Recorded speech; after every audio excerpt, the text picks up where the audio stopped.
Okay, this is the clamshell, and like I said, you can see the roots.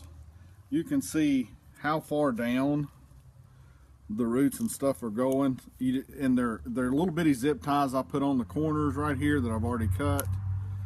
And then basically, even though it has little ears, it's best to use the zip ties. You pull that off, and that is a very healthy tree. Now, I also use zip ties on the bottom. See, those are roots right there, to hold the clamshell up. And then I'm going to come right here and I'm going to cut that off. So this is the basically the tree, and because the way these roots grow, I don't want it to continue in that circular shape.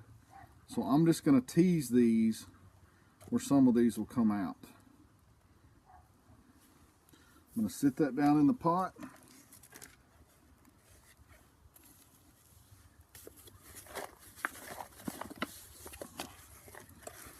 I'm packing in because it doesn't have a whole lot of feeder roots. Now, where I live in Tennessee, these roots off and on will continue to grow all winter. So by next spring, this is a very sellable plant. Now, I won't be selling these because we're going to a new property that I'm going to be using a whole lot of this old material I was planning on selling. But the value is still there because I don't have to buy it. And it'll allow me to really expand the nursery. That's all that it is. And just water it real good. And if the frost doesn't get it, we'll be eating some figs off of here. But next year, or even later in this winter, for me personally, I'll be taking these to the other property and getting all these in the ground. But I want to show you a couple of different ones. This is a white mulberry that I air layered, and it had the small clamshell. But you see the size of the limb. I think on the mulberries, you need to stay smaller and do them closer to the trunk. They're just not as hardy as the fig is.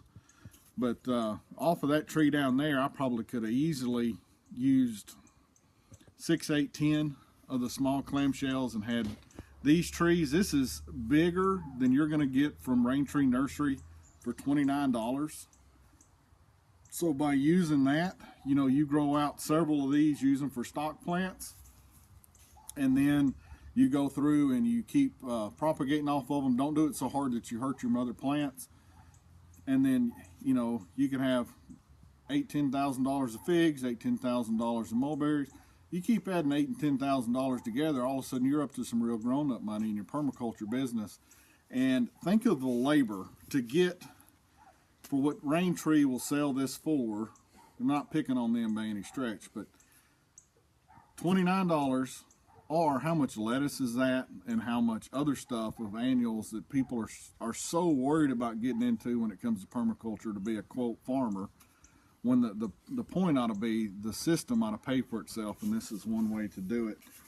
Now, this is one of the more of a specialty fig, but you can see they don't have a lot of roots in here yet, so you got to be kind of careful with them at this stage. But this one was also on one of the small clamshells, and even then it kept this alive just fine. The yellow ones, just because we're starting to get cold, and you know, it's 10th of November right now, so you can kind of see what that is. But just by doing this, finishing up on doing the fig trees just right in here really easy, that I did in like 10 minutes, 20 minutes, is 1, 2, 3, 4, 6, 7 figs and a mulberry. Not everything will come out. I tried the air layering on this, and this sexy branch is a reblooming lilac. My wife likes them, so I tried it. It just didn't work. So if you're going to get into the air layering, well, there is one root on here, but if you're going to get into the air layering, just experiment. And some things will work, some things it won't. Once you have the clamshells, you have pennies into it to try it, and you'll find out what works and what doesn't. But on the mulberries and the figs, it's pretty impressive.